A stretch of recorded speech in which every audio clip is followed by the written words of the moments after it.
le droit chemin, mais c'est pourquoi je suis sans crainte dans le danger. Elle est toujours là pour m'enseigner, me consoler.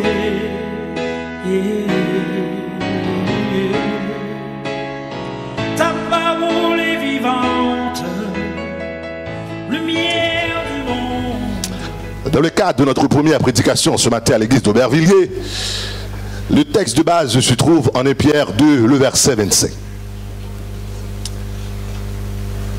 En effet, la première épître de Pierre n'est pas adressée à une communauté particulière, ni même à un petit groupe de communautés. Mais elle s'adresse aux élus qui vivent en étranger, dans la diaspora, dans le Pont, la Galatie, la Cappadoce, l'Asie et la Bithynie. L'objectif de l'apôtre, c'est l'exhortation. L'exhortation à la sainteté. L'exhortation à la patience dans les épreuves des persécutions présentes. L'exhortation à la fermeté. L'exhortation à la vigilance. Et l'exhortation à l'amour fraternel en vue de la parousie prochaine. Car Dieu a donné aux hommes une espérance de vie par la résurrection de son Fils Jésus-Christ. C'est pourquoi il importe d'aspirer à la sainteté en vivant dans une douce intimité avec Christ, lui, la pierre angulaire de notre édifice spirituel. Il ne s'agit pas ici d'un théologien, mais d'un chrétien, un chrétien qui exprime la voix du peuple. La théologie de l'auteur est simple et dégagée de tout caractère spéculatif et métaphysique. Puisque Dieu est avant tout le Père du Christ Jésus, le Père de tous les rachetés. Cependant, il est aussi le juge impartial et juste. Jésus ici nous est présenté comme le Rédempteur, et toute la Christologie part de cette conviction. Rédemption par le sacrifice de la croix. Voilà pourquoi, bien-aimés sœurs et frères, dans notre passage pour ce matin, on voit que l'apôtre Pierre conclut ses conseils aux chrétiens en leur rappelant la différence entre leur manière de vivre d'autrefois et leurs conditions actuelles. Autrefois, ils étaient comme des brebis égarées.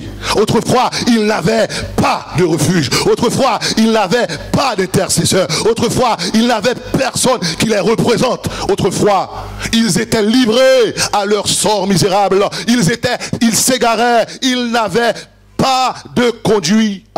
Ils n'étaient pas conduits, mais s'égaraient volontairement du pâturage, du berger et du troupeau, et s'exposaient ainsi à d'innombrables dangers. Oui, les pécheurs, avant leur conversion, s'égarent toujours. Leur vie est une erreur continue. Mais aujourd'hui, l'appel nous est lancé. L'appel est lancé d'aller vers le Christ Jésus. L'appel est fait de retourner au bécail. L'appel est lancé d'écouter la voix du bon berger.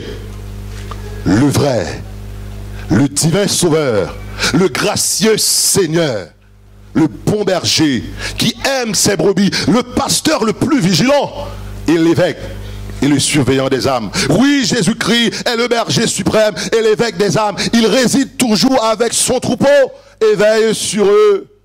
Ceux qui s'attendent à l'amour et aux soins de ce pasteur, ceux-là doivent revenir à lui. Ils doivent mourir au péché et vivre à la justice. C'est ainsi que, mesdames et messieurs, bien-aimés, sœurs et frères, j'aimerais bien vous inviter à relire avec moi le texte qui nous a été lu ce matin, soit 1 Pierre 2, le verset 25. Car vous étiez comme des brebis errantes, mais maintenant vous êtes retournés vers le pasteur et le gardien de vos âmes. 1 Pierre 2, 25. La parole du Seigneur est bénie pour notre édification. Invoquons l'assistance du Seigneur pour mieux comprendre sa parole. Alléluia.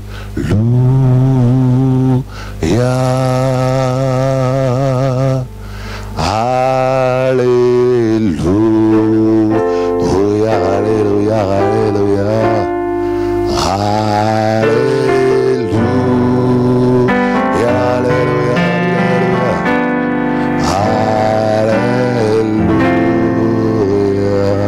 Let's sing. Thank you, Jesus. Merci Seigneur.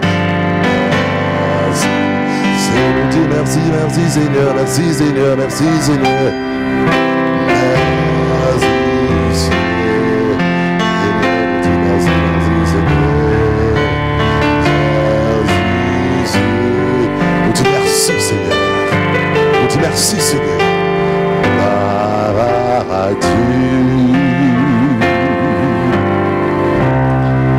Papa, nous qui dans le ciel là, nous chante. Nos âmes chantent combien tu es grand, combien tu es merveilleux. You deserve all the glory, O Lord. Merci pour ta parole, qui est une lampe à nos pieds, une lumière sur nos sentiers. De grâce au Père, que c'est toi qui parles à ton peuple, ne pas pasteur Jean-Eudes. Car si c'est pasteur Jean-Eudes qui parle, ton peuple ne va pas être édifié. Mais si c'est toi qui parles, des vies vont être changées, des cœurs seront touchés. Dieu le Père, nous te louons. Dieu le Fils, nous t'exaltons. Dieu le Saint-Esprit, nous te célébrons. Ô Père, puissant Créateur, ô Fils, clément Sauveur, ô Saint-Esprit de lumière, que nos cœurs, que notre esprit, que notre entendement soit ton sanctuaire en ce moment, ton tabernacle en ce moment, la propitiatoire en ce moment, l'endroit où tu te présentes, l'endroit où tu te manifestes, l'endroit où tu révèles ta gloire, l'endroit où tu touches les cœurs pour nous transformer, pour nous édifier, pour nous éclairer. Par le nom de Jésus, dans le nom de Jésus, et pour l'amour de Jésus, nous t'en prions, le qui vit, qui règne et demeure au siècle des siècles. Ce matin, notre message, notre réflexion se veut thématique. J'aimerais vous attirer l'attention sur la notion de retourner vers le pasteur de vos âmes. Remarquez bien que le texte nous dit: vous étiez comme des brebis errantes, des brebis abandonnées à elles-mêmes, sont les plus faibles, les plus misérables créatures, exposées à tous les dangers. Tel est l'homme, malheureusement, tant qu'il n'a pas été ramené à celui que Pierre nomme ici le berger ou le pasteur. Ce sont là des titres bien choisis pour exprimer les tendres soins que le Sauveur Jésus prend de ses enfants. Vous êtes retournés, c'est-à-dire vous êtes convertis. Cette conversion est la raison de la guérison que les croyants ont obtenue par la mort du Rédempteur Jésus-Christ. Retournez vers le pasteur de vos âmes. On peut se poser la question à savoir maintenant en quoi consiste d'être un pasteur. Parce que on avait pasteur Émile Lazare, on a déjà eu des pasteurs, maintenant on a un nouveau pasteur Jean-Eudes. Maintenant le titre de notre message de ce matin, c'est « Retournez vers le pasteur de votre âme ». Qu'est-ce que ça veut dire? Eh bien, pour commencer, on va dire que le vocable pasteur, littéralement, c'est celui qui fait paître les troupeaux et en prendre soin. Synonyme du berger, gardien. C'est ce qui explique en ethnologie, un pasteur est une personne qui vit de l'élevage du bétail. Il est celui qui, possédant une autorité reconnue sur un groupe de personnes, a la charge de les diriger. Celui qui a la charge de guider la spiritualité d'un ensemble de personnes. Pasteur d'âme, pasteur et fidèle. En religion catholique, un pasteur ecclésiastique est considéré dans le soin qu'il doit prendre des fidèles confiés à sa charge. En religion protestante, c'est le ministre du culte protestant. Cependant, il existe des pasteurs féroces, ennemis de la paix, des pasteurs adversaires, opiniâtrés, narcissiques. Il existe des pasteurs, despotes, totalitaires, tontomacoutes, papadoc, babydoc, qui parlent de manière ex cathedra. Je suis le pasteur de l'église. Je fais ce que je veux, comme je veux, quand je veux. Et qui induit le peuple de Dieu très souvent en erreur pour leur gaie sortie, malheureusement. De même, heureusement, il y a des pasteurs hommes de prière, des pasteurs serviteurs du Dieu vivant, qui a fait effort pour bien prendre soin du peuple de Dieu avec l'aide du Saint-Esprit de Dieu. Il y a des pasteurs théologiens, certes, tout comme il y a des pasteurs chrétiens, hommes de prière, hommes de foi, hommes de courage. Lorsque le peuple de Dieu sont en train de tomber dans la vallée de découragement, qui est là pour dire, mon frère, ma soeur, persévère, même si vous priez au pourquoi exaucé, pas découragé, persévère au nom de Jésus-Christ. Voilà pourquoi, mesdames et messieurs, lorsque un nouveau pasteur arrive, thank you sister.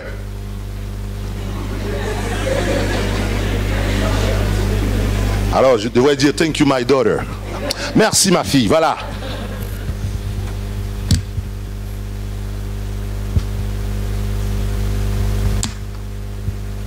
Comme il fait froid à Paris, donc on n'a pas toujours envie de boire de l'eau.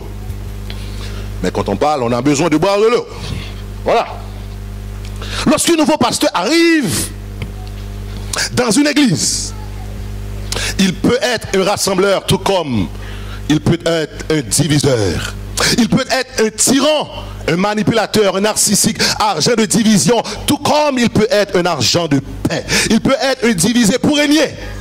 Ou du moins, avec l'aide du Saint-Esprit de Dieu, il peut choisir d'être un pacifiste, un pacificateur, un argent d'unité, un médiateur d'harmonie et un unificateur. Cependant, le ministère pastoral n'est pas toujours facile. Dans un feuillet intitulé « Aimez votre pasteur », voilà ce que l'on pouvait y lire. Dur d'être pasteur. Car un pasteur reçoit plus de critiques que d'éloges. S'il est jeune, il manque d'expérience. Mais s'il a des cheveux blancs, sera-t-il assez dynamique pour revitaliser notre projet d'église? Si sa femme chante dans la chorale, elle parade. Sinon, elle n'est pas assez dévouée. S'il prêche en lisant ces textes comme je le fais maintenant, alors vous allez comprendre que j'ai besoin un petit peu d'adaptation pour prêcher comme voilà. Parce que le français, c'est vrai, je parle français, mais j'avais pas toujours l'habitude de prêcher en français comme je fais là. Donc ayez un peu de patience avec votre pasteur, ça va venir, ok? Ça va venir, ça va venir. S'il lit ses notes, il n'est pas inspiré. S'il improvise, il est trop superficiel et n'a pas assez préparé. S'il vient avec des améliorations, des idées pour changer les choses, lui c'est un dictateur. S'il ne le fait pas, il n'a aucune vision. S'il prend trop d'exemples dans sa prédication, eh bien il néglige le texte biblique. Mais s'il ne déploie pas assez d'anecdotes illustratives, il n'est pas clair, pas assez proche de notre vécu. S'il dénonce le mal et prêche la vérité, oula, il heurte les sensibilités. S'il ne le fait pas, il est tiède, c'est mou, etc., etc. Nos besoins, mesdames et messieurs, frères et sœurs, et nos attentes sont tellement divers, et reconnaissons-le, nous voulons parfois un peu de tout. Et son contraire, nous voulons le beurre, nous voulons l'argent du beurre et bien souvent la crémière avec. C'est ça que fait l'arrivée de nouveaux pasteurs dans une église est l'occasion utile de rappeler à chacun, aux autorités, la communauté et les visiteurs, ce que c'est cette fonction, c'est quoi cette vocation et ce drôle de ministère. Voilà pourquoi je suis venu vous dire ce matin, retournez vers le pasteur de notre âme. Le pasteur de votre âme, bien-aimés sœurs et frères, est le Dieu compatissant, qui sait de quoi nous sommes formés, qui se souvient que nous sommes poussière. Le pasteur de notre âme est le Dieu miséricordieux, qui ne garde pas sa colère à toujours et qui fait grâce à qui il fait grâce. Levez-moi, on l'a dit, Jésus fait grâce. Dis Jésus, fais-moi grâce. L'aime pas qu'à prier, fais-moi grâce. L'aime pas vouloir chanter, fais-moi grâce. L'aime tomber dans le péché, fais-moi grâce. L'aime vouloir décourager, fais-moi grâce. L'aime pas sceller, fais grâce. L'aime pas sanctifier, fais-moi grâce. Au nom de Jésus-Christ. Le pasteur de notre âme est le Dieu qui nous aime d'un amour incommensurable. Son amour n'a pas de fin. Le pasteur de notre âme est celui qui nous appelle la prunelle de ses yeux. Le pasteur de notre âme est celui qui nous dit: je t'aime d'un amour éternel. Quand les montagnes s'éloigneraient, quand les collines chancelleraient, mon amour pour toi, pas qui ça? Voilà. Le pasteur de notre âme, ce n'est pas le président de la fédération. Mais sans même pas de problème ici. Bon, mon petit là. M'entrer samedi. Oh.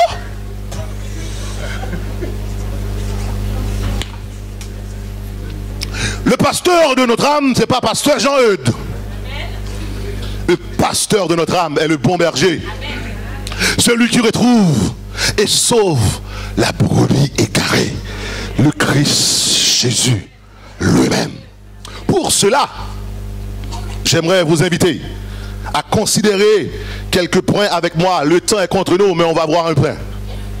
Premier point qu'on va voir cet après-midi. Alors, ce matin, voilà, il n'est jamais après-midi chez vous, ni bonsoir. Parce qu'ici, il est encore 5h, 6h, 7h, 8h, on dit toujours bonjour. Je ne comprends rien. Parce que là-bas, dès qu'il c'est midi, c'est bonsoir. J'ai vu qu'il est déjà noir. J'ai dit bonjour, monsieur. Je dis quoi? Mais bon, voilà, c'est-à-dire comment? Voilà, on est là. Ça viendra. Le premier point que j'aimerais considérer avec vous ce matin, c'est que votre nouveau pasteur n'est pas un Jésus junior. Et ce terme, vous êtes familier avec. Au point que notre pasteur Gérard Péroumal, le samedi dont il est venu m'installer ici, il a parlé de ça. Le nouveau pasteur n'est pas un Jésus junior, c'est-à-dire s'il est appelé à être un modèle, certes, il n'est pas un Jésus junior pour autant. Qu'est-ce que cela veut dire? En tant que chrétien, il ne faut pas vous tromper de cible dans votre foi. Le pasteur ou le corps pastoral, les anciens de l'église, sont des témoins du Christ, comme vous l'êtes aussi, et non pas ses représentants sur la terre, car le représentant de Jésus sur la terre, c'est pas Pape Francis, mais c'est le Saint-Esprit. Amen. Pour le dire autrement et sans polémique inutile, le pasteur n'est pas un prêtre au sens où il n'est pas un être à part de la communauté chrétienne. Non. Le pasteur demeure un frère parmi d'autres. Et au même titre que les autres. Il n'est pas l'intermédiaire entre la communauté et Dieu. Et n'intercède pas en votre faveur comme s'il était mieux. Écoutez, au plus proche de Dieu que vous. Mais le pasteur, il intercède avec vous. Il intercède comme vous. Il cherche la face de Dieu pour discerner et vivre au mieux l'évangile au nom de Jésus de Nazareth. Alors, de grâce, ne cédez pas à la tentation de m'investir d'une image trop haute. Tant il est commode de se reposer sur des hommes visibles.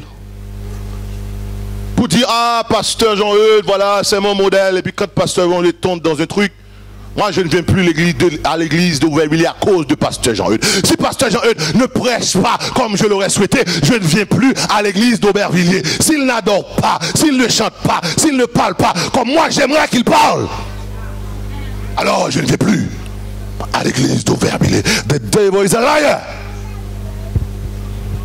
Celui sur qui nous pouvons, nous dit l'apôtre Pierre, nous décharger de tous nos fardeaux et à qui nous pouvons remettre notre vie. His name, son nom est Jésus.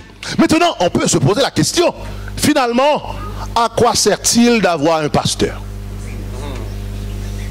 Si le pasteur de notre âme, c'est pas pasteur Jean-Eudes, c'est Jésus. Pourquoi avons-nous besoin de pasteur finalement? Why do we need? Pourquoi nous avons besoin de pasteur? Eh bien, la réponse à cette question est que le cœur, attendez ça, le cœur du rôle pastoral est précisément celui-ci, de conduire les hommes et les femmes de Dieu à toujours mieux se confier en Jésus-Christ. Le rôle de pasteur Jean-Eudes est de vous inviter à lui ressembler toujours davantage sur un chemin de maturité et de croissance. Le cœur du rôle pastoral est précisément d'aider les membres à tenir le rythme de la foi au milieu des épreuves qui ne manqueront pas. Quand on sent tout pas qu'à prier, pasteur Jean-Eudes va le dire, lutter jusqu'au bout. Regardez le monde qui va dire jusqu'au bout, jusqu'au bout, jusqu'au bout. Ma soeur, jusqu'au bout. Mon frère, jusqu'au bout. Louez mon Dieu là, jusqu'au bout. Servez mon Dieu là, jusqu'au bout. Même si on n'est pas content, jusqu'au bout. Même si on parle mal, jusqu'au bout. On ne pas comprendre nous, jusqu'au bout. Criez mon Dieu, jusqu'au bout. Sanctifiez jusqu'au bout. Consacrez jusqu'au bout, jusqu'au bout, jusqu'au bout. Au nom de Jésus-Christ. Dans ces moments-là, votre pasteur, votre serviteur sera là pour vous dire,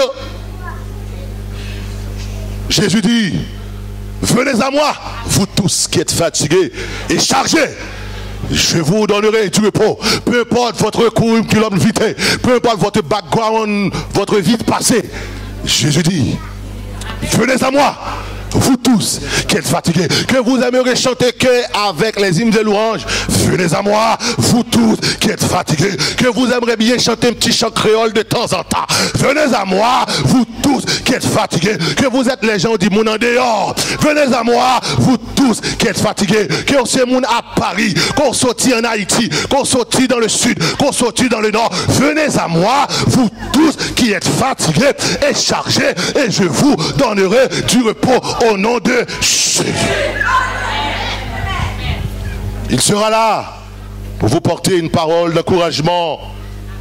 Il sera là pour vous proclamer une parole d'espérance, sans oublier de prier avec vous, à vos côtés et pour vous. Oui, votre nouveau pasteur sera là pour vous encourager à retourner vers le pasteur de votre âme. Lorsque l'ennemi vous attaque comme des loups ravisseurs, il vous dira, retournez vers le pasteur de votre âme. Quand vous êtes découragé, retournez vers le pasteur de votre âme. Lorsque vous êtes déboussolé, retournez vers le pasteur de votre âme. Lorsque vous êtes tourmenté, retournez vers le pasteur de votre âme. À toi qui ne sais plus à qui crier, à qui aller, c'est le moment de retourner vers le pasteur de votre âme. À vous qui avez abandonné la foi, l'heure est venue de retourner vers le pasteur de votre âme. Vous qui êtes chutés ce matin, vous chantez, vous adorez, vous priez, mais au fond, vous êtes chutés depuis belle lurette. C'est bien l'heure de retourner vers le pasteur de votre âme. Vous qui êtes attirés par les convoitises de ce monde,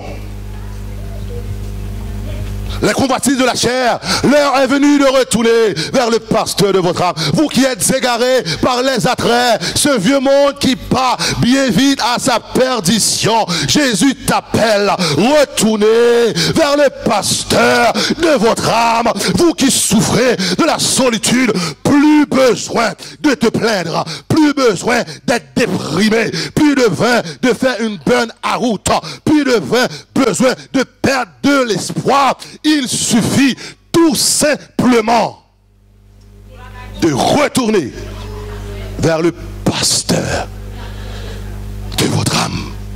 Oui, je suis venu, bien-aimé, vous rappeler que la trompette a déjà sonné. L'heure est déjà venue.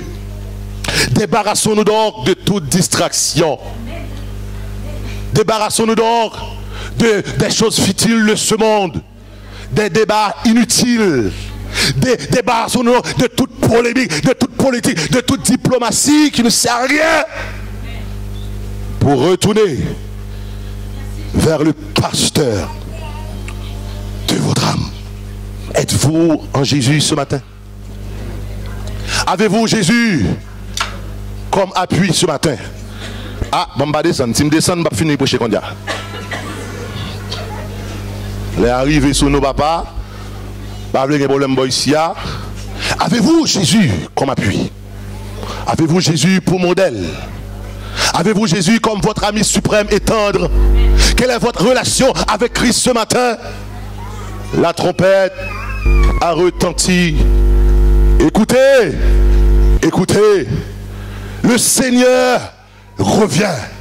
Le salut est plus près de nous que lorsque nous avions cru. C'est bien l'heure de nous réveiller enfin du sommeil. Êtes-vous réveillé ce matin? Êtes-vous zélé, motivé, passionné, déterminé pour servir Jésus ce matin?